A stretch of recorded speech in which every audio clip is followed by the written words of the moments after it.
ସମୁଦ୍ର ତଟରେ ପହଞ୍ଚିଛନ୍ତି। ସମୁଦ୍ର ଢେଉକୁ ମାଗୁଛନ୍ତି। ଲଙ୍କା କଟକକୁ ଯିବା ପାଇଁ ମାଙ୍କର ସନ୍ଧାନ କରିବା ପାଇଁ ସମୁଦ୍ର ତଟରେ ବସିଛନ୍ତି।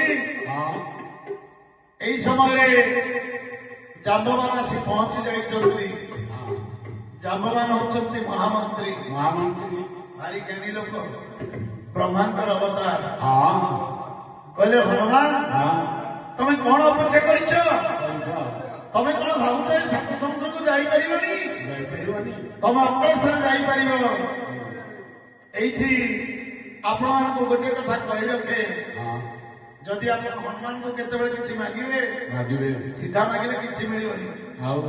ମନ୍ଦିରକୁ ଯିବେ, କହିବେ ପ୍ରଭୁ ଆପଣ ଛାତିରୁ ଫରୁଆ ଖୋଲନ୍ତୁ, ମୋ ପାଇଁ ଏ କାର୍ଯ୍ୟ କରିଦିଅନ୍ତୁ। ଦେଖିବେ ଆପଣଙ୍କ କାର୍ଯ୍ୟ ଅକ୍ଲେଶରେ ସାଧିତ ହୋଇଯିବ।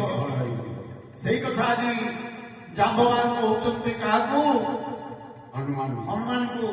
କହିଲେ ହନୁମାନ କାହାକୁ ଅପେକ୍ଷା କରିଛ? ଛାତିରୁ ଫରୁଆ ଖୋଲ, ଜୟ ଶ୍ରୀରାମ କହି ସମୁଦ୍ରକୁ ଲମ୍ଫ ପ୍ରଦାନ କର। ଅକ୍ଲେଶରେ ସାତ ସମୁଦ୍ର ତୁମେ ପାର ହୋଇପାରିବ।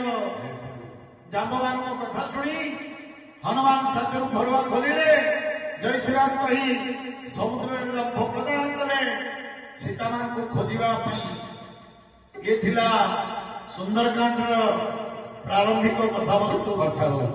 ଏବେ ଆମେ ପୁସ୍ତକ ଉପରକୁ ଯିବା ଏବଂ ଆମ ସହିତ ମିଶେଇକି ପଢିବା।